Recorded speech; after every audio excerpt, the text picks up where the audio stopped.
Let's Talk Oculus, a VR podcast, is proudly sponsored by the good folks at Patreon. If you want to support the show, join us on patreon.com/Let's Talk Oculus.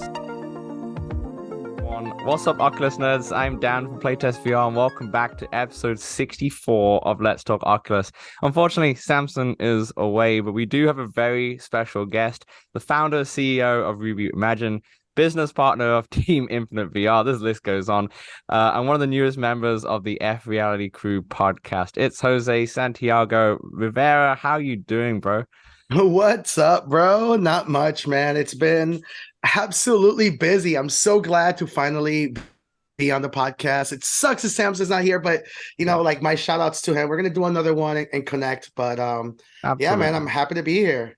Yeah, it's good to have you on this. I know you're a very busy dude, this the whole year. I mean, we'll get into it. This whole year has been mad for you, but in a good way, way. And we'll definitely dive into all of that. But I appreciate you coming on the show. I know you've had a busy week as well, often events and such. Yeah, it's actually funny enough. The reason that it delayed me a little bit is because it's actually the week of IAAPA, which is actually the largest international expo for the commercial entertainment sector. Yeah. Which is like the industry side where I'm at, right? Which is really why I'm so excited to be on the podcast today, right? Because you have spoken to a lot of amazing people in the VR space, right? From gamers and creators, and there's so many people doing amazing stuff in the VR world, but I just like to have fun, man. I like to focus on the entertainment sector and commercial, and I'm super excited to talk about it. For sure. Okay, yeah. So obviously in today's episode, we'll kind of go into José's background in VR. Specializes in location-based arcades, which I'm super excited to talk about because we've not really had someone on the show in that kind of play space before. And obviously, like I said, Team Infinite and such, we'll go into all of that stuff as well. But before we begin, a little bit of housekeeping. Let's Talk Oculus is available every single Wednesday on all good podcast platforms and some rubbish ones as well. We're also on YouTube, and we have a Discord where we get together every single week to play multiplayer games and have big screen events and such. I think we're planning some Christmas movies coming in December. I know this past week or two on the Discord, we've been crushing Among Us. That and Walkabout Mist has been kind of like, the dominating. Actually, on that, Jose, have you managed a chance to like play a few VR games? Actually, funny enough, in an hour, I actually have a multiplayer session with Jackal, who just signed up, Jackal Sapto Games, who signed up as our community manager for Reboot Imagine. So he actually set up a play session. So we're actually going to go off on Among Us VR later today. Oh, perfect. Yeah. We've had I kind of got that. I've been waiting. I've been gone away from my computer and my headset for the whole week. So I've been watching a lot of people play, but it's kind of the little perk of being behind the scenes, right? Because you get to see things early. So I've seen so much of Among Us. I'm kind of excited. I know what to do already. I don't have to spend that long figuring it out. It's such a simple game and simple concept, but I think it's that once you're in there with a bunch of friends, it is so much fun, and I don't think I've laughed so much in VR playing that game. And the scalability too, right? Because that's the first time after watching that game, I was like, oh wow, Among Us does have potential to really create new, scenario games that actually transcend just the 2D formula. And it's just, I'm just excited. I can't wait for people to start playing around with mods and I can't wait till new maps come in and such as well. Like they've crushed it, and I feel like at Christmas time they're gonna blow up yet again. I mean, they already did it a couple of years ago on flat screen, so I think they're gonna do it again because it is sick. Actually, I had family members that are waiting for the holidays. They're actually, hey, are we going to play Among Us when we get together? I'm like, we're going to do it. Yeah, people get in their quest. That's probably one of the first games that they'll download, to be honest. I'm so excited. It's that good for sure. But let's talk a bit about you, Jose, obviously being the guest. For the people who don't know you, what is your background? Where did you come from in a way? Because obviously right now we're in arcade and such, but who are you? Like, what is your background? All right. So I'm pretty well known behind the scenes as Jose the VR Tech, right? The reason I was able to dominate that name was because there wasn't a lot of VR techs. From the time where I came from, I've been in the VR space since almost 2013, 2014, pretty much dating back all the way up to the original Kickstarter. Lucky's Kickstarter for the original Oculus.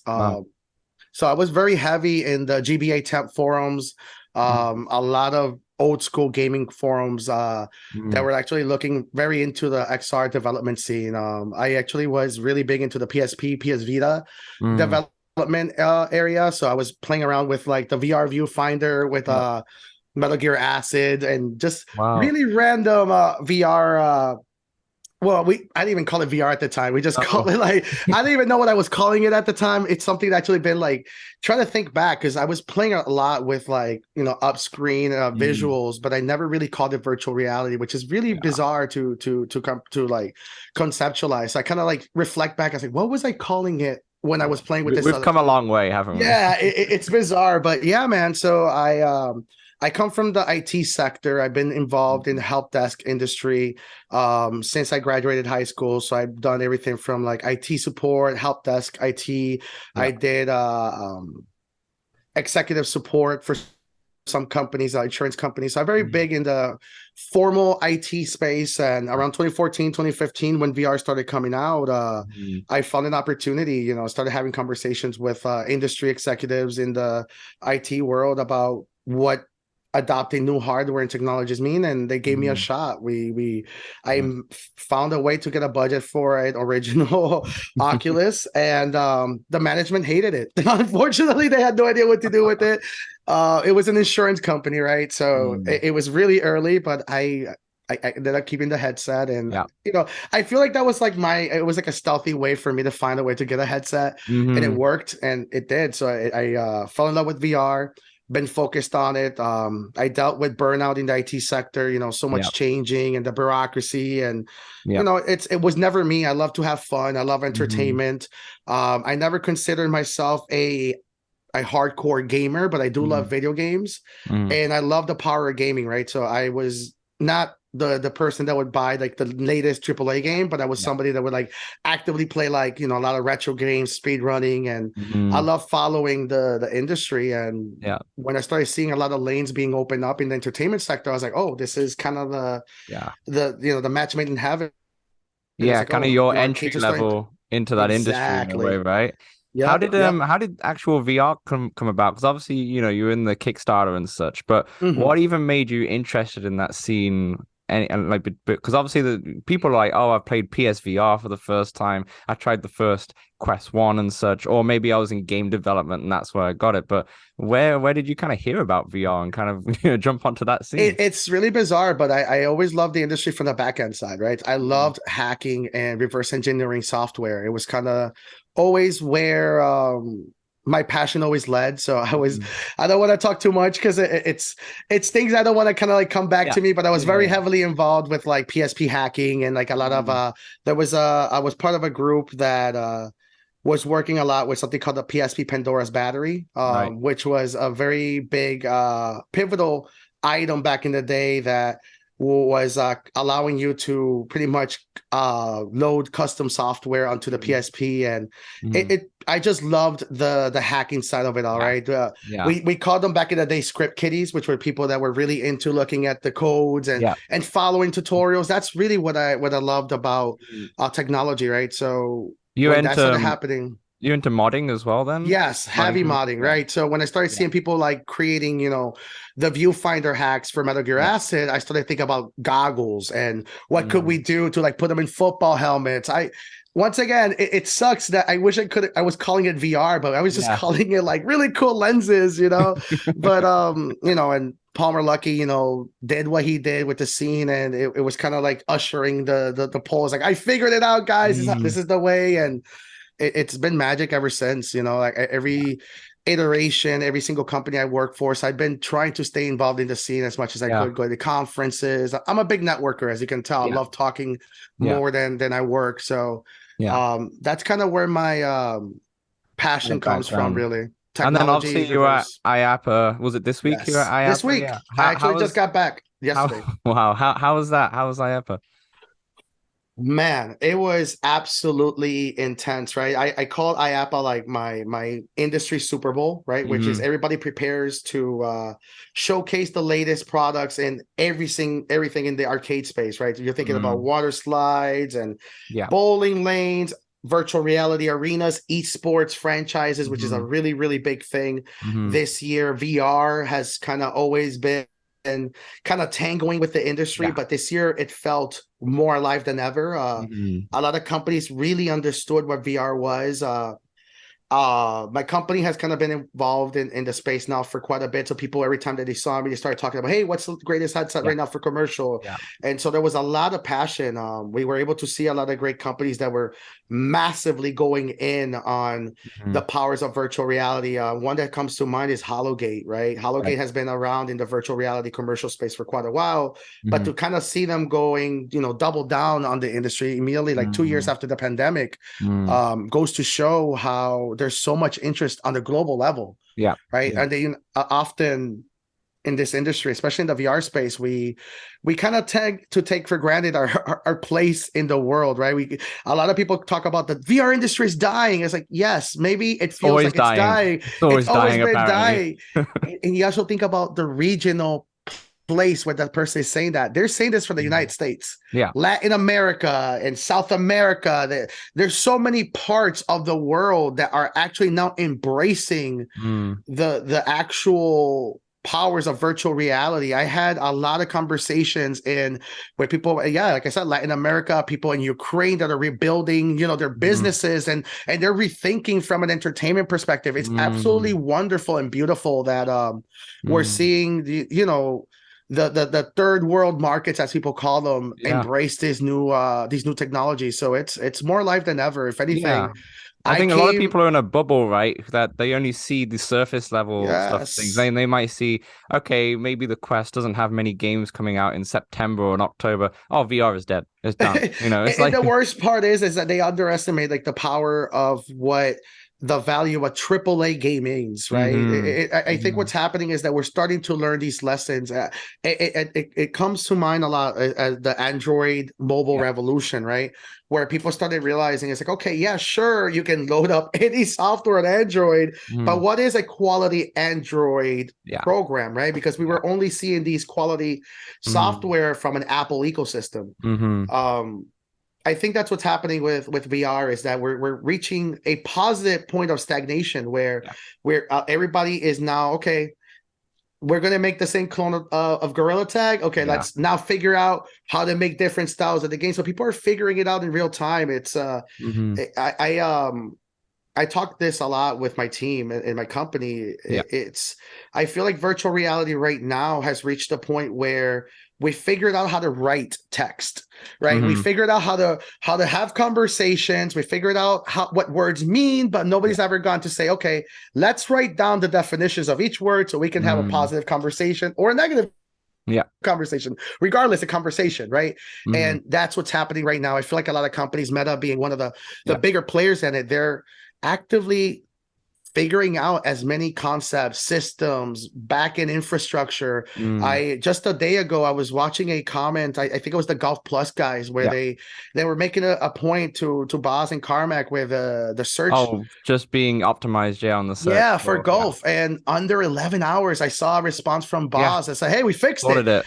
And Hmm. it's and you know what broke my heart from that point is when I saw it the original time, it had like no likes, no interactions. Hmm. It had like it was like 2 hours since he had posted. I'm like, wait a Yeah. minute, this is the stuff that people are supposed to highlight when they say VR is dead or Yeah. not dead, right? Yeah. So it's very interesting that VR is very much alive. It's just alive behind the scenes. It's There's a lot of infrastructure being born at the moment. Yeah, and it's amazing that that's what you can see because you are behind the scenes, right? So you get to Yeah. see all this happening, and that kind of comes on to your company, Reboot Imagine, right? So Mhm. it's you've would describe to the people at home first, what is your company, Reboot Imagine? Yeah, so we're a location-based entertainment service and support company, right? So Yeah. location-based entertainment is pretty much any entertainment that you leave your home for. Hmm. It's bowling alleys, it's laser tag arenas, Yeah. esports arenas for VR, you name it. The problem right now with these industries is that they're kind of led by the companies that are selling the product and then Mm. the company that are buying the product. Yeah. Um, it's the same issue as buying a car, right? If you go Mm. into a Mercedes dealer and you're looking for the best car for your budget, they're Yeah, not going to sell you a Toyota. They're going to sell you a Mercedes, right? for sure. So I started realizing that quickly in the industry. It's like, oh man, there's so many great products. There's the Hologate, there's the tower Mm. tags, there's the zero latencies, Mm. and the phenomena. There's so many amazing esports and Yeah. amazing VR platforms, but how do you know that you're purchasing something new for your location instead Mm-hmm. of a new flavor of the same thing? Mm-hmm. And building an independent voice in the space. There's a lot of amazing industry leaders already. There's the Bob Coonies, the Yeah. Kevin Williams, Mm-hmm. with the Stinger Report, who are very well known in the space, but they also represent an established voice in the space, right? Mm-hmm. I represent a new one, a modern one. Most of these Mm-hmm. people have been in the industry for 20 plus years. Yeah, So there's unfortunate realities about being in the industry for that long that I'm able to bring a fresh new perspective and for kind of, sure. Yeah, and I guess embrace the new. some of these people as well who want to start, say, VR arcades and such, may not know exactly what they have to get into to make that experience Correct. great, right? So you have VR as something new for people. When they put a VR headset on and they say do a roller coaster simulator at a mall and they're just immediately sick and such, that could completely derail the experience. They may never try VR again because they've had that one Yep. experience. First impressions count in VR, right? So I guess Extremely. also with your company as well is that you're kind of bridging that gap to make sure that those experiences are best suited for those customers who go in. That is correct. I call it candy with the medicine. Anybody who has known me always Mm, says that's my business practice. It's you. Unfortunately, humanity historically has been nothing but followers, right? We have to kind of be told how to have fun, how to entertain, and these are the ways that you're going to communicate and do team building exercises in the virtual space, right? mm, So we started figuring out the formula. It's okay. We don't want to be glorified salesmen, but we also don't want to give a biased answer or a mm, biased sale to our clients. So we mm, started figuring out how do we showcase these products, and yeah, it's having fun with them, right? So mm, I started building a team of course, executives, people that understand this industry, but also people that really like to have fun, people that mm, understand water parks, people that yeah, understand arcade sectors, repairs, yeah, preventive maintenance, but mm, also understand emerging technologies like virtual reality, mm, augmented reality, and so forth. mm, And that's kind of where we started figuring out our lane. We started figuring out, okay, by us really understanding these platforms, having conversations with the creators, mm, we don't have to sell a product. no, The clients immediately come to us and they say, hey, you know what we're looking for. This is our budget. These are demographic. yeah, This is the experiences we're looking for. As you explained, mm, virtual reality arcades are usually where people experience VR for the first time. yeah, And unfortunately, because of the cost and the inability to find independent voices in the space, mm, you end up buying a product that is not effective. Unfortunately, regional differences, even in virtual reality, can mean a lot. yeah, A VR roller coasters, usually in mass production, they're produced overseas. They're designed for mm, heights of 5 feet or under, right? Because of the mm, regional location. You bring mm, that into the United States, you get a 7'3" yeah, person trying it. They're gonna have a horrible experience. yeah, The motion, because it's running a little slower because of the yeah, weight, and it just breaks the experience. So that's what we mm, do. We really focus on the candy with the medicine. We understand how important VR is for the first time, especially. We want to mm, make sure that people buy more products, right? yeah, Nobody sets yeah, out. I've never met somebody that says, hey, Jose, I'm building one arcade and that's it. I'm yeah, retiring. They say, no, I'm building one to get yeah, another one and another one. mm, So you got to make sure that they're happy with this stuff, right? There's a lot of big companies. There's Dave and Buster's, the main mm, event, that are starting to do the tango with these new technologies. So yeah, these are the conversations that we're having behind the scenes. How to ensure that big, giant companies don't say VR is dead. That's mm. when the industry will really die. It's happened before, Yeah, right? for sure. For sure. Not just random people on Twitter just saying VR is dead because there's no games coming out in September or such, for sure. But I know what you mean. Exactly. Like you want to customize these experiences per whatever the location is of what the person who's building this arcade wants, right? It's not It's just a important. mass production from overseas, or even if it's a mass production in the States, but that's not going to suit, you're going Not in and you're everyone. really customizing the experience to be unique to whatever that location is, right? And you don't just Exactly. do one kind of VR arcade, right? You have a range No. of different products. It's not just a hall and you're doing a zombie shooter, right? That's one of them. But there's also you have some cool tech in terms of like, motorbike simulators kind of thing. Feel like you're on Tron Legacy in a way and such, And the right? integrations, right? The upgrades, the advancements that you can do with it, right? Virtual reality is just layer one. You can Yeah. where haptics have become a thing, additional tracking systems, limb tracking. Yeah. Positional items that you can bring in from the physical world. There's a company called OptiTrack that had a demo where they had giant domino blocks that you could see in the virtual world, but also they were in the physical world, and you can push them in the physical world and see the physics happen in one-to-one. It Nice. was absolutely remarkable to experience these things. And Yeah. The Void was a great company that kind of broke through in Disney, kind of pushing what virtual reality at a high level looks like. Yeah. So a lot of companies, Nomadic, try to go after that. So it's incredible how we're reaching the point now where people are giving VR the third, fourth, fifth chance, but it feels more alive than ever. I often really focus on the perception of VR from the industry itself. I really try not to focus on the community and the fan base, because you have to have empathy. Unfortunately, you have to have empathy at a financial level for the commercial industry, because we have to remember that we, as enthusiasts and fans, we mock companies like 3D Head, right? When they try to call themselves the Oculus killer. But most of these people in this industry that I work for did financially purchase these products, and we're burned by it, right? So it's a different stigma. They actually lost money in acquiring these. So it's very difficult to tell them, hey, yeah, you lost $350,000 buying this product that doesn't work anymore, but how about this $25,000 to $60,000 virtual reality arena? Conversations are a little bit easier to have, but unfortunately there's still that stigma. So we have to make sure that the people that are embracing it are confident in the technology, right? So that's what confident that they're going to be supported, right? Because exactly.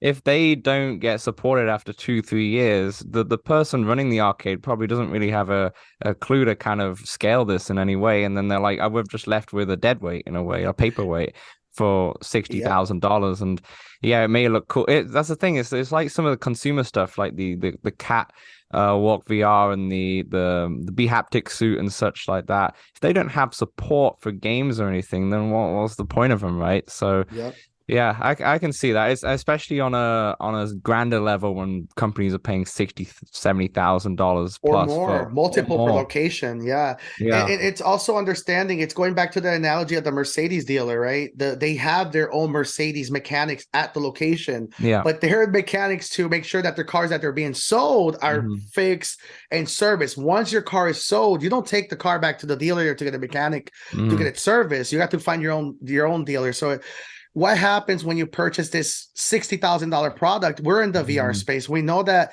a VR setup is a really powerful computer and a really good, powerful VR headset, sometimes a good network system. Yeah. It's the same thing at a commercial level. You're just using commercial components for the same technology, right? So you're now saying, okay, I understand the costs, maybe $20,000 total, but how do you get to $60,000? Yeah. Right. So these companies come in and they say, well, we have the support, we have the licensing, we have the ability to upgrade, but the conversations are still very difficult to have. So, okay, well, a graphics card upgrade can only do so much. How do you justify still paying $30,000, $40,000 on top of hardware for a product that you could have just purchased or set up yourself? That's the issue the industry is having right now, and the problem is licensing, right? How do you justify a business to allow you to buy your own hardware, to be successful in the space, for you to legally license software, and the company also to make a profit, right? The ones that come into mind are the large licensing platforms. The one that comes, Springboard VR is a really, really powerful example, right? Springboard VR kind of allows you to buy your hardware. They give you the components, the tools, the operations. Synthesis VR is another good one that's a direct competitor to them, but it's exactly what they do. They allow you to bring in your hardware and kind of imagine the setup how you want. You can build it into a VR arena, VR booths. You can do a roller coaster if you like. But there's also companies like Hologate, right, where they go, we're actually going to justify up spending right on the hardware, because we're going to give you, you know, simulations, like rumbling pads, and so they're justifying the cost from a different level, and that of course justifies development costs, new games. Hologate, for example, has the Ghostbuster IP when it comes to virtual reality, so it goes to show that there's, you know, there's two flavors of the industry that are very beneficial. You can go the independent arcade space, you get a lot of granular control on how you want your experience to look like, or you go to mass consumer with the, you know, the dedicated quality support. You already know what you're getting, the trusted company. So it's it really that's depends what you're looking for, though, isn't it? And it's not like a one shoe fits all, right, kind of thing. Does your company as well deal with all the tech side of things in terms of setting up and support as well? Oh yeah. That's where the magic comes in, right? Talking about it is incredibly easy, right? So I actually, you know, I'm studying headsets, repairing them, breaking them for a living. My hardware services manager is always, you know, 3D custom, printing buttons, how to repair them. Pretty much we go above and beyond. We consider ourselves a scalpel for the industry in order to ensure that these companies that are embracing or adopting these technologies have the confidence. Truth of the matter is, any company that's in the business of selling you a product, once they sold it to you, they don't care about you. Oh, most of them are gone. That's companies 101, right? That's business 101. You're signing a purchase contract, not a marriage contract. No, if they go down, they go down, right? So there's a lot of companies in the space, in the VR space specifically, that have failed.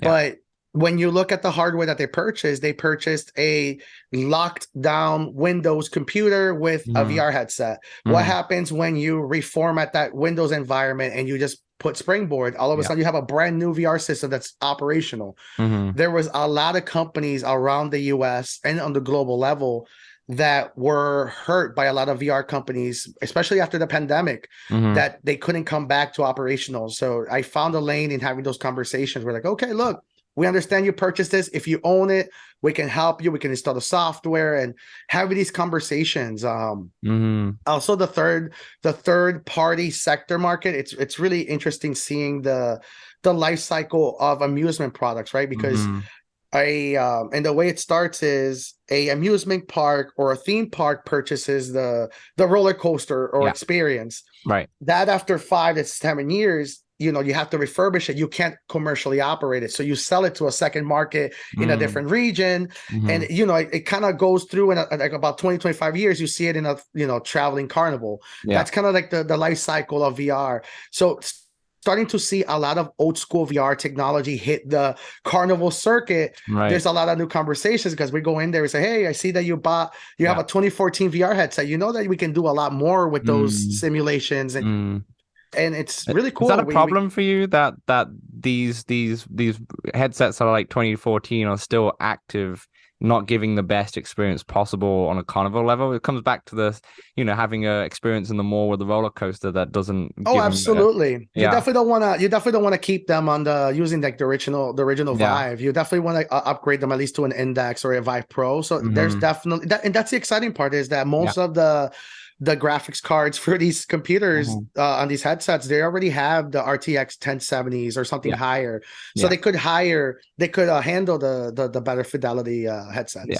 And these graphic cards should be lasting longer now with stuff coming out. But I mean, for obviously with the VR arcades, how many, like, you had a big year this year. You had a lot of projects. I mean, I went on your website obviously and researched for the show, and I was like, all of these projects are like 2022, or like complete. How was this year? Was it manic, or was it just good that you had so much work on? And I would say manic in a positive way, right? I've been in the VR LBE space for a while. Reboot Imagine has officially been running as a company for about 2 years, but it's been actually operating, doing projects in the first year. So we lined up a lot of franchises, arcades. I wish there's way more that I wish I could list on my website, but like every business, you know, NDAs are king, and but you'll see a lot of cool stuff down the pipeline. But it's been incredibly busy.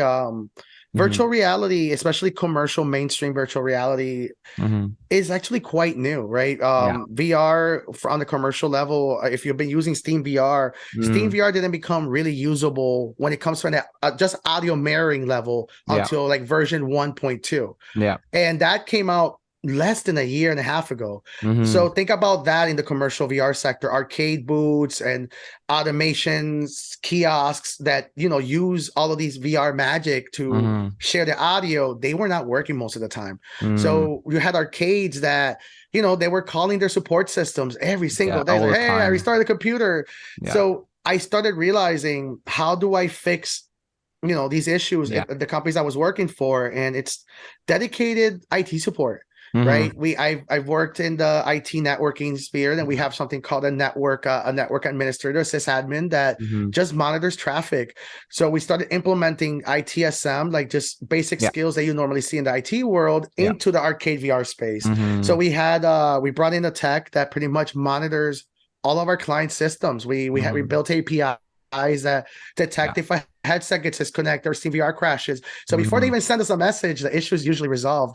We Yeah. actually have had, I have so many messages of like, Mm-hmm. Jose, booth number 4, and like a minute later, like, never mind, it's working. It's like, yeah, I fixed it. So you're good. And that's Fantastic. exactly what started Yeah. building these conversations, Yeah. You want a companies. seamless experience, right? For not just the Exactly. consumer, but also the owners of those arcades, because otherwise they're not going to invest in more if it's Yep. always coming up with problems and such. But I can really see on a hindsight, obviously 2020, I can now see all the dots that you had from before, with working in IT and then getting Yep. into hacking and such. And then the enthusiasm and love for VR has all come into this company, which is really nice to see when you kind of try and connect the dots of where Oh, you've kind and of come from. it's so cool. Like Ralph Dorless, my hardware manager, he Right. has over 8 years at Chuck E. Cheese. So he was like he saw the token abandoning revolution to going into digital. So digital passes, the adoption of stores going into Hmm. from old school hardware to all-in-one embedded systems, right? Yeah. Giant tablet games. Yeah. He was able to kind of see the industry evolve, and was Hmm. also a really good tech before that in the space, right? Um, Laura, who understands the hospitality side of dealing with large executives and upscale clients, as we call them, because unfortunately the people that invest on these entertainment facilities, they're real estate owners, right? So they're Yeah. very high wealth. They're the kind Yeah. of wealth that unfortunately doesn't care if their businesses fail. Hmm. Right? Yeah. They have a lot of buildings, and they're like, oh, I'm just going to turn Yeah. one of these warehouses into an Yeah. It's arcade. nothing. Yeah.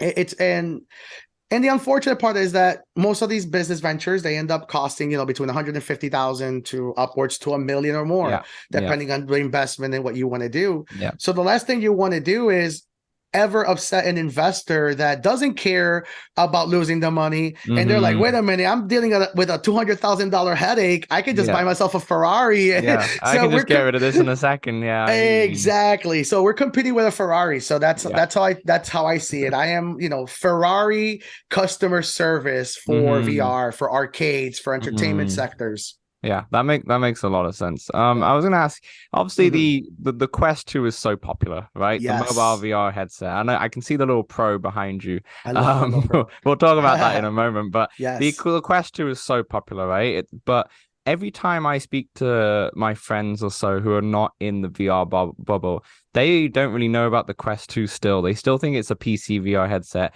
but they know the VR space because they've been to these arcades I mean, here in Vancouver, Canada, we have two right next to my house, actually. And they know That's it from amazing. there. They've done like birthday parties or just nights at the VR and they've had a good time. Do you think, I mean, I don't know this, so you could correct me on this, but do you think that for companies like Meta, who are pushing obviously their own home VR headset, that they should also get into that arcade space? Because it makes sense to me that you would have an arcade, people have had a great time, and then, where the entrance is or such, they have a bunch of Quest 2s, and it's like you can take home this experience in a way home, right? What do you Yeah, think no, about that? it's a very difficult tango of an answer I'm going to give you, because my Mm, answer would be absolutely, right. You would think that I really want the Oculus platform to hit retail arcades. yeah. And as the industry's matured, and especially after this year, I think it's definitely not a good lane for Meta to really Mm, get into the arcade and retail. And for that is that I understand now what Meta is going after when it comes to consumer level virtual reality. mm, There's a lot of unfortunate hurdles that we're going to start experiencing within the next 2 to 3 years. yeah. Questions about how much tracking can a VR headset do? What are the questions about when it comes to context data?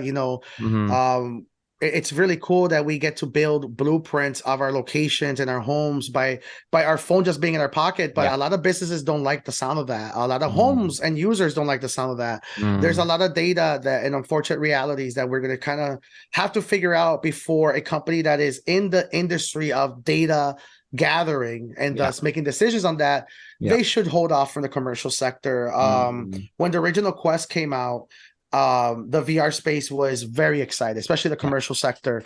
Yeah. There was a lot of products, there was a lot of development, a lot of companies that were using the Quest 2 for Mm. commercials leading up to IAPA 2018, 2019. And Mm. they got cease and desist the day of.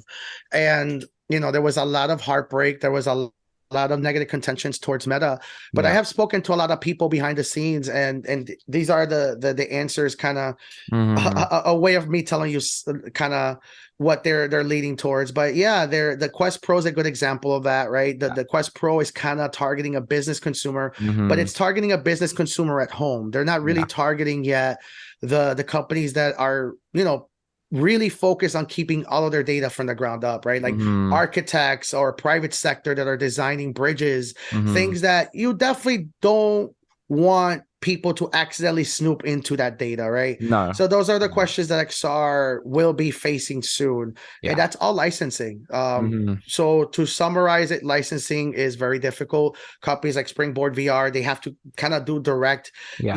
deals with either the publishers or the game creators or Yeah. or you name it, in order for you to facilitate that. Commercial sector Mm. is really large. You Yeah. definitely it could definitely open them up to a lot of difficult conversations. Mm. I actually myself have seen very well-known large VR games. I don't want to name them, that allow you can probably connect the dots, that allow you to play unlimited games for VR Mm. for a very, very interesting price. And some of the developers never even signed up to have their games on those subscription services. Mm. Mm. So there's and that's the intricacies of licensing, right? Who Yeah. owns the original code base, right? Yeah. VR is kind of still being born. Yes, you Mm. have the anomalies, the Beat Sabers, and Yeah. the Sure. pistol whips, that where where all the software came from the Yeah. ground up. But that's the Yeah. reason why the App Store in Oculus is still being heavily protected. It's the same Mm. thing why you won't see, I don't think, a Quest 2 for commercial entertainment. Yeah. I do see maybe a license free version of the Quest, maybe in 5 years, that they sell for Mm. like 5,000 or something like that to Mm. kind of facilitate those experiences. But I don't see that Yeah. anytime soon. It's interesting, yeah, because on the surface level, to me, it makes a lot of sense for them to advertise their headset in, Yeah. because that having them in arcades, that will give so much exposure to their headset, and it'll be like having these more demos, but in a better experience and Yeah. something that can really elevate the consumer's experience. But yeah, you can see on the back end of things, it's not so It's scary. straightforward, and it's also about their own vision of what they want, right? And it Yeah. seems like what they want is the home social aspect of it rather than going out to arcades, right? It's kind of like eliminating that part and just having a metaverse that you can do at home, not needing to go to these arcades. So yeah, Yeah, and also the intricacies, the layers of it all, right? The mm-hmm. Meta started opening up stores where they're kind of trying to showcase experiences that are technically location-based entertainment experiences Mm-hmm. that you can kind of replicate at home, and you immediately start seeing it's like, oh, this won't do good because you're going to accidentally sell experiences that you might not be able to do at home, and that's going Yeah. to make you very sad. The last Yeah. thing you want to do is be like, oh wow, look at all I can track 30 square feet of space, but then you Mm-hmm. get home and you got 4 feet of space, you're like, oh That's true. well, I don't want this headset anymore. That's true. Yeah, because that's true. You could have a false set of expectations when someone Yes. goes to the arcade, they had a great time, then they pick up a Quest 2 at the arcade thinking they're gonna get something pretty much one to Yeah. one. And yeah, I can see that problem as well. It happens quite a lot when Mhm. when we set up a booth or a VR arena and they try like a Vario, and they're like, oh wow, like I'm Yeah. gonna get a Quest 2, and Yeah. I immediately go, whoa, well, It's this is just not a not Quest possible. 2, this is a Vario. These are different Yeah. lenses, and Yeah. but that's the exciting part, is once you start having those conversations, they kind of start understanding what Mhm. VR headsets are, right? They Mm. Once again, people they know of the Oculus, they haven't heard of the Oculus, but they have heard of VR. Mhm. All we need to now is tell them, it's like, VR is here. This is something you can actually obtain at Yeah. home now. And Yeah. I feel like as holiday seasons keep getting more and more mainstream, this was something I was talking on the F.Reality Podcast actually Yeah. yesterday, where we were talking about the holiday special advertisement for Oculus. The $50 off with Resident Evil Yes. and Beat Saber. Yeah. Yeah. And they paired it with a beautiful advertisement where they like it was Oh, it was a Christmas amazing. story, Yeah. yeah, and it obviously pandering to a different, the new modern family, a lot of different cultures, embracing a different lifestyles. It was beautiful. It was that was Meta saying, okay, this is technology now worth selling to the mainstream consumer, to the Yeah. mainstream family. Yeah. These are very big companies. They understand the importance of bringing in a different perspective. They don't longer want the ones that are yelling the VR industry is dead. They want the ones that are no longer on Twitter. They want the ones that are actually actively escaping, Yeah. the harshness of reality and dealing with VR, right? Yeah. That's the people we're talking to now. It's really cool seeing it. Absolutely. And I'm glad they did that commercial because they always make good commercials for the Japanese market, but they actually don't do it for Oh, the North American one. the Billie Eilish one was really cool. I think Yeah. that was definitely one I really enjoyed. Yeah. I'm surprised they haven't, or maybe they did. But I'm surprised that the Weeknd had a DLC release, and that kind of flew under the radar. I was expecting like a crazy advert. Maybe I didn't see anything on my end. I mean, here in Canada, definitely not. I Yeah. remember just being on Twitter, and obviously because I'm within the community, I can see people talking about the Weekend. But it Yep. did. The Billie Eilish one was flooded everywhere Yes. with the cool Yes. art and everything that they did for the background and such and the thumbnail. Missed But opportunity. yeah, Whoever did, if I hope maybe I'm wrong, and maybe they're working on something that might release like Christmas Day. And maybe but I was thinking to myself, like, man, the Weekend, all of the lights, yeah, Christmas lights, yeah, VR, the yeah. DLC, like, Yeah, you could even bring the Weekend in to do to be in that the would be. commercial as well, and I'm yeah, hoping. I'm hoping. yeah. Maybe there is a delay because that just sounds like I it don't just know. sounds too It good to sounds too pass good, up. right? But Right? honestly, I've been really odd when I see some of the stuff that Meta do marketing wise. It's really confusing to me. It's not Oh, consistent. I no, never and see it that's the consistent. unfortunate reality of companies that Hmm. they're trying to pivot in real time. I think that's what's Yeah. happening. It's Meta really is going after the goal that they set out to be, right? They're Hmm. not throwing just billions just to say they are, right? Yeah. I think what's happening is not everybody is getting with the program fast enough, right? So Hmm.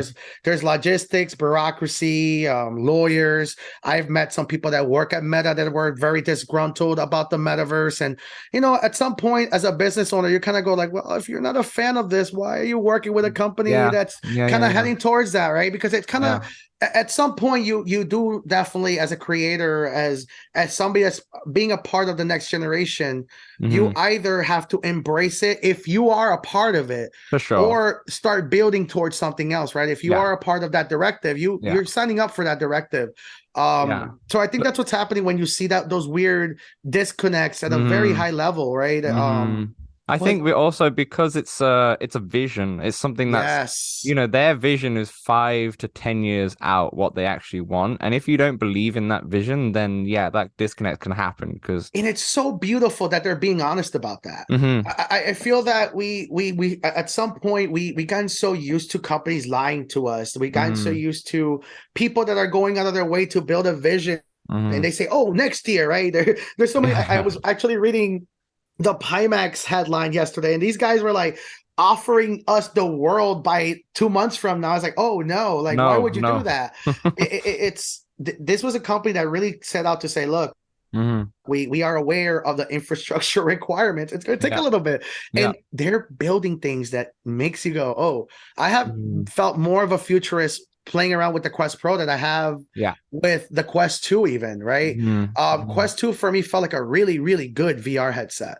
But Yeah. that's it. The Quest Pro really opened up to a lot of conversations in my head. I'm like, "Oh, that's why the device feels incomplete," because that Yeah. was the point. It's supposed to feel incomplete. It was designed to be Mhm. incomplete. Yeah, It's it's not. Gen 1. It's testing the waters. It's giving you if you're Yes. giving people like developers, here is, it's not exactly what we want, but here is a potential of what we want.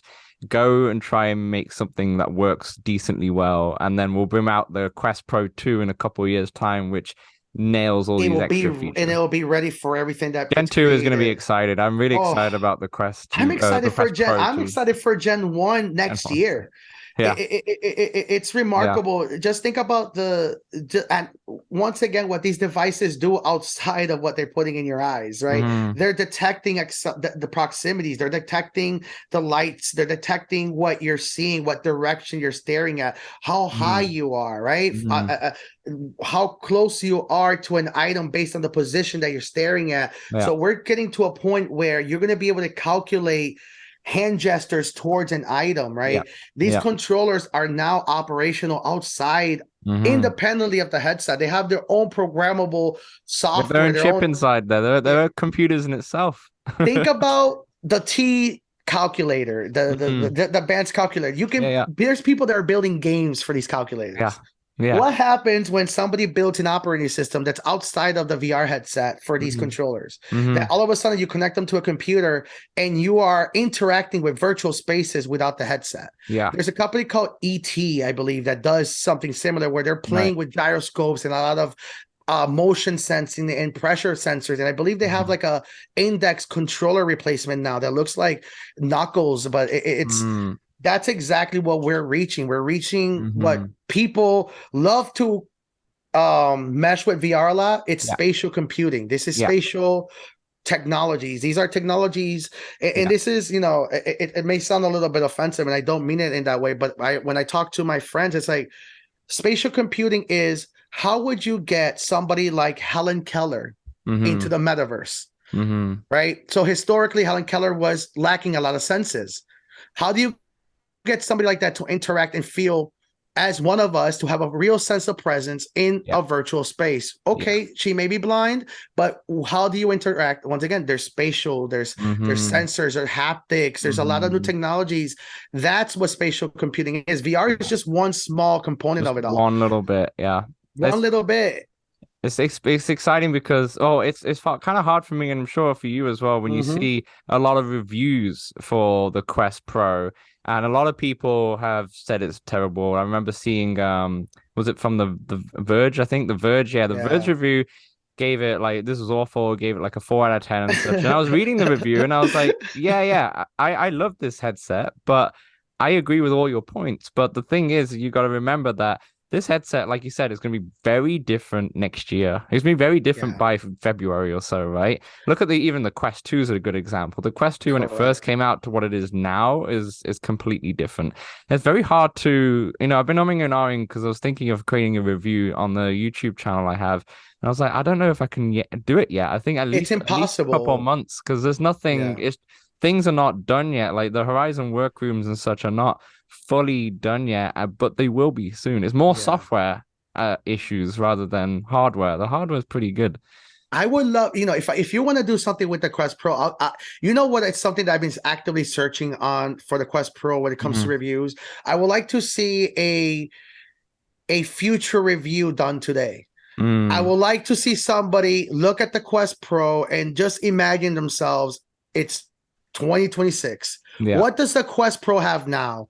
And what updates can be done realistically? And I want to see somebody just, pretending that these updates exist and then just say, this is not a real review. This is just good to see what actually gets here. I like that, actually. It's one of those, I've seen that kind of being a viral video at the moment where they've taken movie trailers and going, what if Infinity War was made in the 80s? And they did like a version of that, right? So, but the same kind of thing, but flipped in the future. Yes.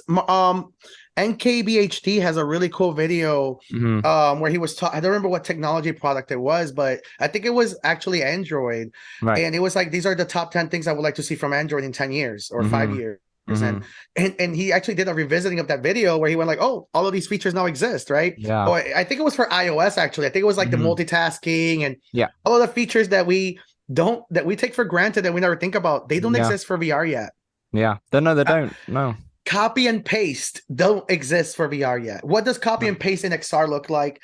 What does drag and drop look like for VR? Copy and paste was added to the iPhone like 4 generations in. you know. There you go. The first ever iPhone didn't even have a video camera. It was just a 2 megapixel camera. Like we're at that stage in a way, around And you there. know what's even more mind-blowing about the point that you made is you Hmm. said 4 generations into the iPhone, copy and paste came in, right? Hmm. So that is the iPhone 3GS, right? I've had four. Yeah, Yeah. So before. it was the iPhone 2, iPhone 3, No, iPhone 4, and the it'd be 3GS. iPhone 3G, 3GS, and then 3GS and four. 4, Yeah, correct. So four. Yeah. that's so when the 3GS the 4, that was still like iOS maybe like it Two, was maybe 2, three, yeah. two or three. So Yeah. yeah, it was iOS 2. Let's give it 3 just to be on the safer side. Yeah.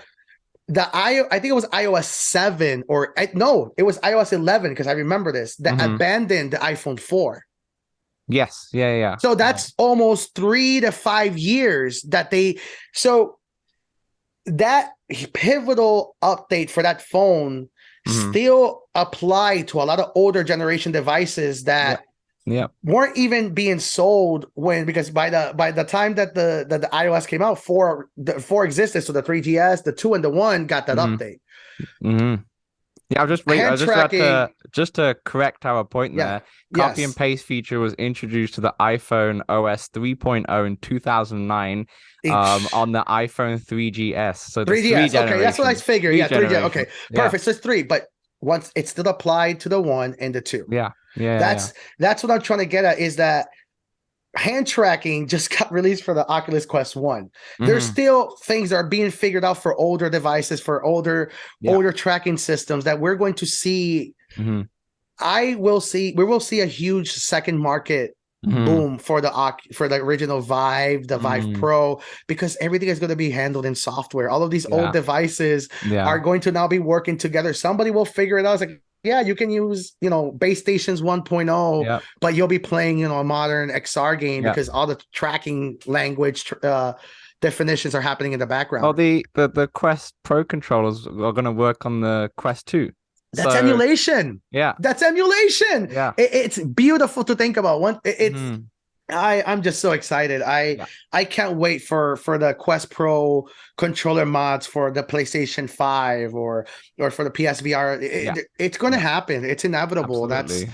I'm so excited about it all. Absolutely, absolutely.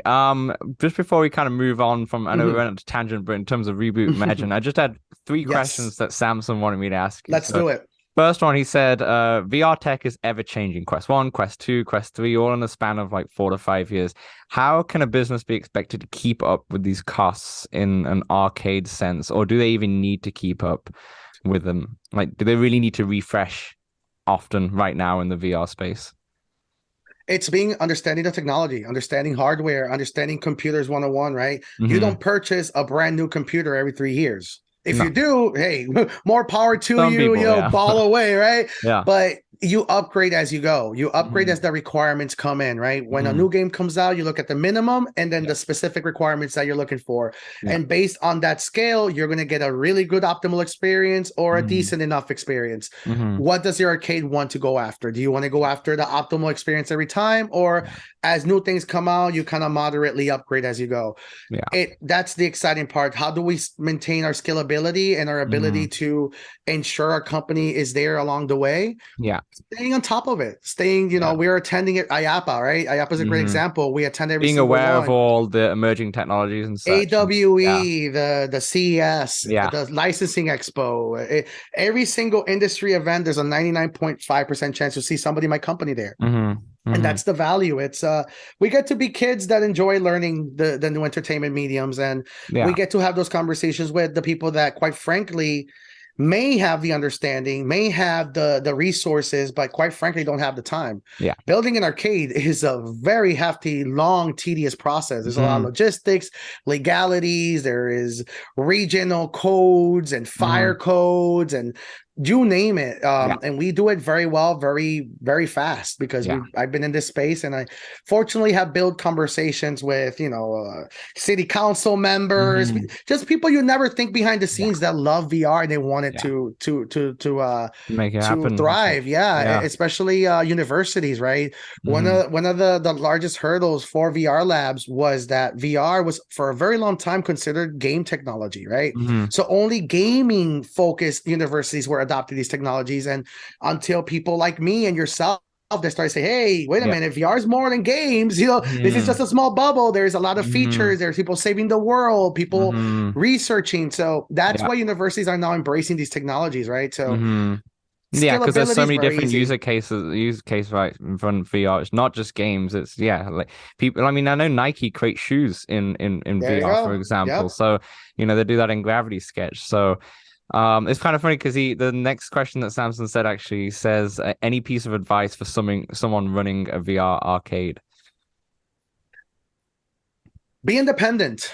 Be Yeah. independent. Remember why you set out to start your own arcade, right? Hmm. It's the childhood hero fantasies. I'm going to build my own arcade and I'm going to have Hmm. video games all the time and I'm going to have my friends here and make money, right? Yeah. You're building a business that you want to enjoy for a very Hmm. long time. Be Hmm. independent. Don't buy something that everybody else has. Think about the things that made you excited when you were a kid. Yes, Yeah. the Mortal Kombat arcade cabinet is always cool to Amazing. see, but what happens when you have your own custom Mortal Kombat Yeah. arcade cabinet? Or Yeah. if you bring in a Mortal Kombat arcade cabinet with a spatial projector that makes Hmm. the arcade cabinet come to life, right? It's Hmm. You can't do that if you buy a licensed Yeah. arcade cabinet with its own rules and regulations and Yeah, and you're you know, constrained by whatever the yeah, company who makes that does, right? You want to have a bit yeah. more flexibility, and Be being independent artistic. can do that. That I It, think that's my advice. Be artistic, be independent, be hmm. reckless, be bold. That's what arcades are all about. It's Yeah. independent money. It's super cool. And people pay for a fun time. I think Hmm. that's the best part of saying it. It's like think of what you Hmm. would pay for and see if you can commercialize it. So the last thing he says on this topic, he says, "What does one need to start a VR arcade?" And I think he means in terms of like financially, it can be Yeah. very expensive? Is it just mega corporations, or can anyone with a decent bank account or such can create a arcade? So I'm going to put you up on some easy game. All you need is a very powerful computer, right? Hmm. So if you have a computer with Windows, if you can run Half-Life Alyx in a decent 60 to 70 frames per second, you're Yeah. ready for commercial VR, right? Hmm. So there's software like Springboard VR, Synthesis VR that enable you to install an agent essentially on the computer and it turns it into an automated kiosk. So then Mm. with another computer, you can say this person is putting on the headset and playing for X amount of time, or Yeah. and they're paying this amount of money. That's all you need, That's all right? you need. So if Yeah. you do the math, you need a really powerful computer, maybe $5,000 at best. Hmm. A really good monitor that you can hang on the wall with a wall mount. Yeah. That's another 300, $400. Yeah. Licensing, I believe the Synthesis platform starts at $20, I believe. Hmm. So every game that you pay about 6 cents a minute average, Hmm. you don't really need that much money. You can actually start a You four-player can kind of booth for scale about, it. Yeah, you can yeah, kind of scale it on what you want. Yeah, and you I go feel from like there. Samsung is thinking about it. I'm not lying. Hey, Samson, we're ready. Let's do it. And that's the exciting part, right? We think about arcades, but there's a lot of businesses that are being Hmm. born that are Hmm. going to require the arcade concept, right? Yeah. There's content creation booths, right? For people that want to showcase VR software. Yeah. There's a lot of events that are happening around the world where the companies are literally booking warehouses to turn them into content creation Yeah. houses because there's Yeah. no offices that focus No. on Well, I think specifically that's that. what the Among Us when that came out, that was Yes, done right from correct. That the is the ethos. Yeah, it's a great middle ground because absolutely. businesses that what we're talking about don't exist. There's nobody that said, "Hey, let's make it very easy for people to fly out to this building and they're going to Mm. have the recording studio for Hmm. XR." That doesn't exist Hmm. yet. So whoever's listening, and Hmm. there's think about the There's so many yeah, markets out there for this industry, it's right? There's so many vast. gaps right now, and I agree with you in terms of content creation. I'm like, as you know, and a lot of people know, it's very hard to showcase VR on Yes. on a YouTube 2D, right? I just came out with a review for NFL Pro Era, And I mean, it looks good, but then at the same time, you don't know what it feels like or anything like that. You're just judging of what it looks like. And it's hard for me to look at that video that I made and go, oh, yeah, someone will be able to understand. Because I don't know, because I've been in that game. I know exactly how it feels, but someone quite new. It's very hard for VR. And I think that's very clever for some companies to kind of do that they have this like showcase event, that they have specific tools. Maybe they make changes in the code to make it easier to show off. Now, and I'm glad that this leads into why I started with working with Techman Ju of Team Infinite. Yeah. Right. Team Infinite is a very, one thing I'm going to my business practice of Candy with the Medicine. Exactly that. How do you showcase the powers and the beauty and the amazingness of these content, right? It's really having fun with it, engaging with it at a broad, unapologetic level. Yeah. Right. So when we took it's if you've seen his NFL Pro Era videos that went viral, it's him enjoying the game, but at a very, very high level. We're talking about an absolute intensity that I wish I could match. Right. And his acting background for Techman. I mean, Techman's been on this show twice, and I'm kind of a little bit sad because he came on a month before the Team Infinite was announced, and obviously he couldn't say anything. I was like, damn it, I should have just had him a month later or something. So we'll do it again. We'll get him again next year for sure. Yeah, but, get him with the whole cast, because you got to meet the rest of the team. He actually managed to build a literal clone farm of himself. It's like I was about to say. I was like, there are like 6 Techmans right now. It is remarkable. It's almost like I asked him, it's like, bro, did you like copy your DNA? Is there something you did here? Because there are, it's incredible, but yet they take that energy and they made it their own, right? Yeah. Plexi is a creative master genius, right? She is very into the cutesy anime aesthetic, but also likes the hyper violence, action, hardcore aesthetic. Tech 3, who's into the music and started showing me a lot of, you're going to see for next year, we're going to go absolutely crazy with the content creation, because we figured it out. We figured out what is important in the VR space of when it comes to selling these products, showcasing these technologies. It's you really have to go above and beyond just showcasing it. You really have to act it out, almost a sort, right? Well, that's the thing. Techman comes from like an acting background, right? So he brings that into his videos, and you can show, like, if I'm sure if me and you did like a TikTok video on NFL, sure, it might get a few likes. But it's not going to be like, it's not going to go because we don't have that acting background. But he has that acting background and he uses it so powerful. It is absolutely powerful. When we brought him to IAPA with the team, they were able to be one of the first people to try out after the fall the free roam edition, which is a 30 square foot version of the game that you're all playing in the same space. Yeah. And I remember him. You felt it. It was almost seeing like a switch being flipped on, where he was like, okay, I'm ready. They put on the headset and it was watching a wrestling pay-per-view. These guys were just, it was just this raw passion energy. I'm going to send you the video because you can actually see when they started, and then 10 minutes later when they end, they have a crowd. These guys had actual fans. People were walking up to us. I felt like a proud father. I was like literally grabbing their flyers and be like, this is Team Infinite, this is what we do. It's really, really cool. The candy with the medicine analogy for VR is incredibly important right now. That's not something I set out to do, to be quite honest. It was something that kind of happened, right? Stars aligned. It's nobody ever thinks about the need of acting when you're showcasing VR, because most of the people that were showcasing VR content or games in general, none of them were actors, right? PewDiePie isn't a traditional actor. Mr. Beast isn't a traditional actor. So these people that kind of were in the content creation space, they were just amazing personalities. But VR is different. VR actually requires physical acting. You require the bravado, the to really sell the experience, because you can't. It's hard to, like you said, look at the 2D element of the game. It's hard to actually feel what you'd be like. I've seen like Iron Man VR reviews, and I remember looking at Iron Man, I was thinking this game looks trash, until I went into it and I was like, this is sick. This is a great game. There is a Tech 3 video. I think it was Turbo Tech actually from Team Infinite, and I'll send it to you also, where he's playing the Iron Man game. And he literally jumps and he's screaming. He's like, oh, oh, and when he jumps off the plane, as he's flying off, he just decides to do a 360 spin. Yeah. No, it just a very Iron Man-esque move, something you only see, and you can see him doing it in Yeah, you'd physically. imagine Tony Stark doing that. Yes, but then he just yells. He does like, yeah, like you got to see it in action but that sold the game for me. I was like, oh man, this is the physical immersion. acting. That's what VR is all about. The immersion. It's wrestling. That's what sets them up. Yeah, it's wrestling, exactly. That's what sets them apart, and especially Techman is why he's become so popular, is because he's doing TikTok. Yeah, he's probably also one of the first TikToks in VR, but then now there's a lot of TikTok people in VR. And we are about to disrupt. You can kind of connect the dots. You know what I do for a living. Yeah. So you can figure out what he's about to start doing. We're about to just bring in just like exactly that. He was one of the first people to bring in the VR content creation space, and people started copying the formula. And that's the exciting part when you work independently and you know the technology, understand is you get to remix every time. So we're about to remix. I'll give you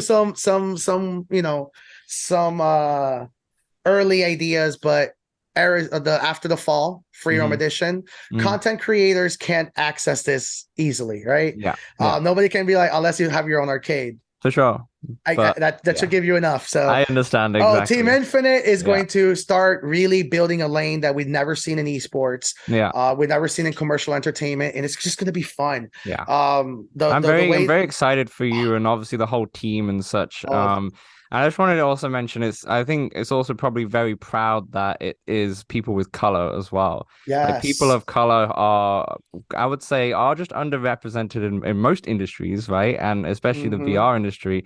And to see someone or a team like that, right? It's just, this is a black owned business as well, really thriving and taking I mean, I'm sure you know obviously everything that you planned out for next year, but I can't wait to see how you're going to take this industry by storm next year. I'm super so excited. Glad you say that, man. I'm so glad that you even brought that up, because it's a difficult conversation. A lot of people are very afraid of acknowledging the lack of the truth, that there's not a lot of people that look like us, right? And we actually, I'll share this story with you.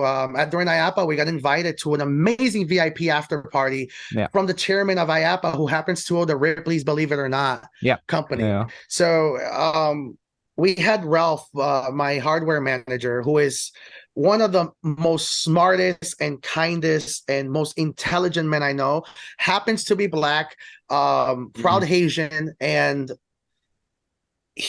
during the event, he was just having conversations. The owner of Ripley's absolutely fell in love with him, because he clearly was somebody that a lot of people don't normally see. You don't see a lot of smart black men in this industry. And then you go, and Ralph said to me at that moment, he goes, I actually feel like I'm wanted here.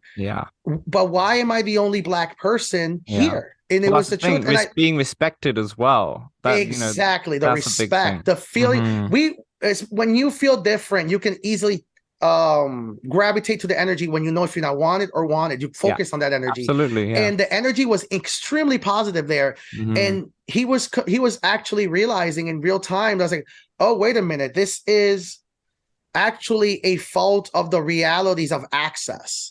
There is not a lot of people that look like us with access to this technology, because it's been dominated by the United States. Hence, VR is dying. The rest of the world, Haiti, Puerto Rico, Latin America, is embracing these new technologies. I actually just dealt with a client in Chile who is actually opening up a VR franchise. And that's exactly what we do. We just finished Capoli Karaoke in Hawaii that actually converted their one of their karaoke booths into an actual VR arena.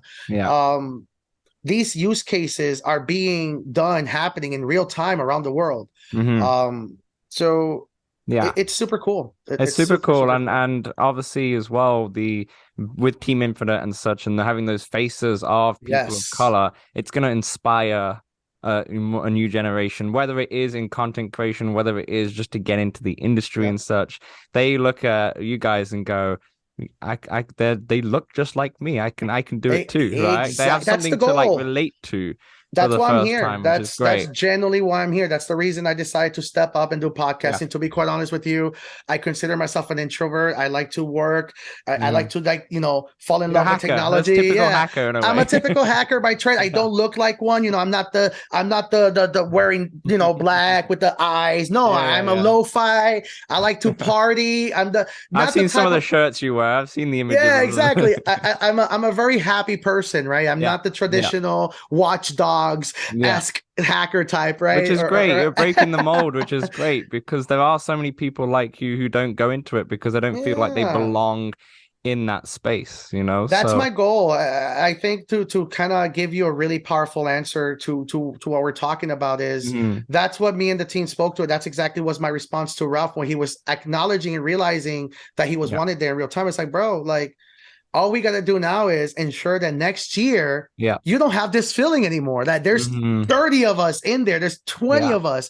Yeah. Every single person in my company, starting with my CEO Laura Pisa, Yeah. she is born and raised in Colombia. Ralph Dorlis, Haiti, and here in Miami. Carlos in Mm. Puerto Rico. Yeah. Tony is Amazing. Latin, but also was born in here in Florida. Yeah. Steve, it's we such a diverse team of techs that you never really see, and that's No. kind of been Mm. my goal with this company. I Yeah. purposely wanted to revisit what a tech company looks like, right? Mhm. A lot of people, when I think of tech companies that started from the ground up, you think of like the Steve Jobs with the Wozniak in the Yeah. garage, but they're in the Yeah. cul-de-sac, right? Mhm. I don't come from a place where cul-de-sacs are affordable, right? Like this is my cul-de-sac, right? Yeah. Yeah. I turn my office, my apartment, and this Mhm. my desk now travels the world with me. I don't care Yeah. where I'm at. Like we disassemble it, but that's my home, Yeah. right? And Yeah. that's exactly what I set out with Reboot Imagine. It's disrupting perception from Yeah. the ground up. What a Yeah. tech looks like, what a CEO looks like, what Mhm. a service in the location-based entertainment space looks like. What does a arcade Mhm. master look like? Right? Yeah. It's all by design. Team Infinite too. What does an Yeah. esports team look like? Yeah. I love what Ninja has done. I love what PewDiePie has done in the VR space. I absolutely love what Thrill Seeker has done. I Mhm. love what Nathie has done. But Mhm. this is different, Yeah. right? They have Yeah. built a very powerful Pepsi, a very Mhm. powerful Coke. No, this is rum and Coke. This Yeah. is a completely different This energy. mixing the formula and This changing is it up. yes, Yeah.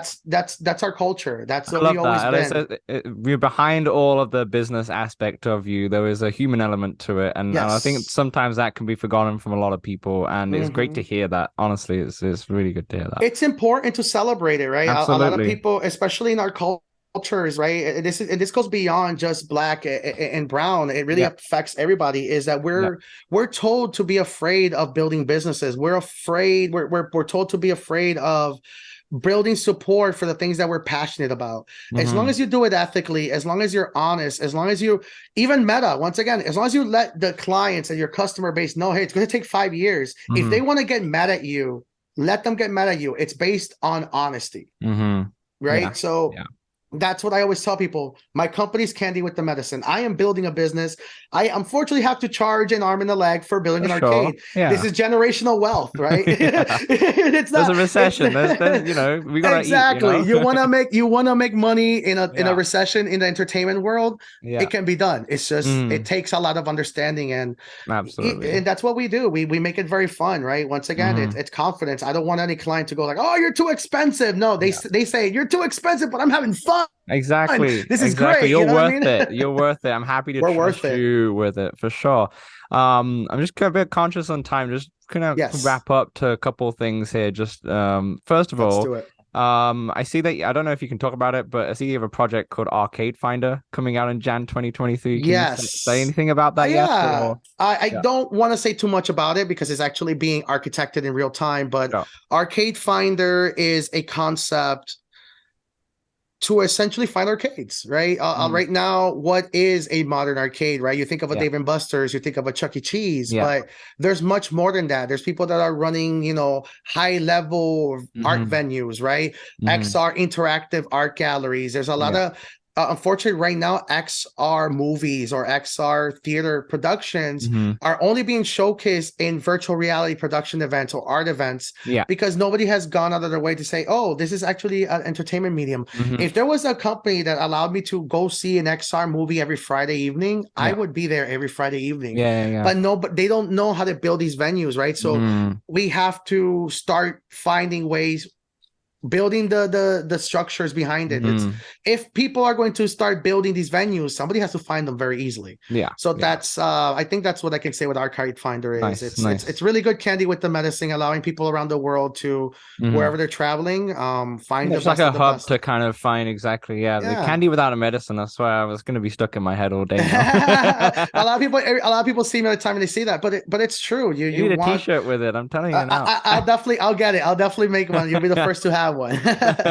And finally, Jose, just want to mention, obviously, you're now on the F.Reality Podcast. It's not Yes. like you have enough on your plate already. You now do a weekly live podcast, or generally weekly. Bi-weekly, yeah. How is that? Obviously, it's only been, I think you've been on there for 3 or 4 shows right now. Four shows now. It's been Yeah. a learning lesson. It's been incredible. I went from not having a public voice in the podcasting or in the general public space to not replacing, but filling a void that Nathie and Mike Big left. shoes to fill. It was crazy. So imagine going from 0 to it's the equivalent of being like, hey, you want to get into racing, and I go into from a horse to like a race car. But it's been awesome. Adam Bombardi, Rowdy, Zim, they're I remember the first conversation I had with Zim, and it was exactly that, right? He told me, it's like, you represent something different, and he wants to embrace it. I think it was a great opportunity when obviously Mike and Nathan left to switch up the formula a little bit. And sure. They generally did, right? A lot of people, I gotta give them props, right? Him and Rowdy could have easily just let the podcast die, right? For sure. They could have easily said or done the same, right? They could have said, hey, Nathan has a very powerful demographic that in the UK, people that really understand and love him, that's kind of fit that mold. Get the same still. Kind of and they didn't. They went with 2 completely different people. And you know what's the best part is, I didn't know that Adam Bombardi was going to be the other host. Yes, until our second. It was until the day of the first episode that we were going to record together. The reveal and such. Amazing. And it was so powerful because I mentioned earlier, Jackal Games, our community manager, actually was talking to Adam Bombardi about advice about community management, what that position looks like, right? These are once again, what does a community manager look like in a VR space? What do they do? Just new business lanes that we're kind of building in real time. So Adam Bombardi is kind of the benchmark, in my opinion, of a really good community manager in VR. Right, what she's been doing with Liv is phenomenal. Every time I go to an XR event that Liv has a presence, she's there. She's it's I was like, oh, I want that. I want that, right? So when I spoke to Jackal, he I had reached out to him and we were talking about the position, and he goes, oh, I actually speak to Adam Bombardi a lot about this, and this was something I wanted to get into. It was like stars aligning, and it's like meant to be kind of thing. So her being on the podcast is kind of being like, wow, we full circle. Just I love it. I love the dynamics of a podcast. I also like that you've got 4 now completely different people in terms of, so it makes the conversation really interesting because you're coming from different viewpoints. For you, for example, being mostly in the back end of the industry, there's a different perspective that you can bring into it, right? So you can quash those VR or dead people. And I love it. I love the dynamics. It's so cool, especially. Once again, I love Nathan, Mike. Like I understand what they brought, right? Like I am a huge fan of Nathan. So it's going full circle, right? One of my Nathan's videos that are one of my favorites, when he went to the Star Park in China, where he was talking about location-based arcades. And so I was a huge fan of him. That was a video that I remember showing my friends and family years ago. I say, hey, this is what I want to do. This is what I want to do. So getting to fill that void that Nathan was leaving in F.Reality, and getting a very earnest message from him, letting me know like, hey, I like what you're doing in the podcast. Like it's inspiring. It's made That's me nice. kind of it's the right gas to the fire that I required to kind Very of humbling. Yeah, seriously. yeah. So and Yeah. talking to you about this stuff, I know we've been kind of you wanted me on a podcast to talk before F.Reality, you know what I mean? So it's remarkable. I feel like we started talking like maybe, I don't know, beginning of the year, but definitely second quarter or something to try and get way better on. Conversation, to be honest. If we would have had a conversation last when we had it, it wouldn't have been as fun as, as absolutely. this one. Absolutely. No, Jose, that kind of brings us nicely to kind of end the podcast. I really appreciate you coming on. Like I said at the top of the show, very busy, one of the busiest people I've seen in VR, but just in the and background getting busier, space. bro. You're gonna see nothing yet. Yeah, we've not.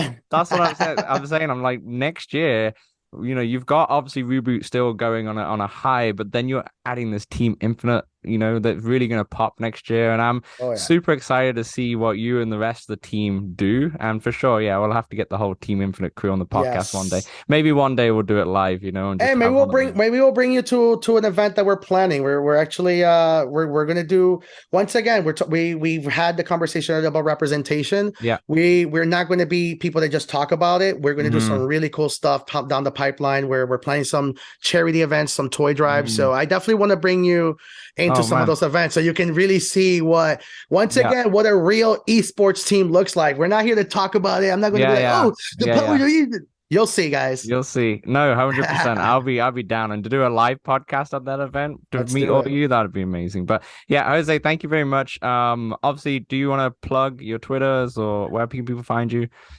Jose the VR Tech on everything. That's Jose JOSE THE VR TECH. Jose the VR Tech on everything. My company is Reboot Imagine, rebootimagine.com.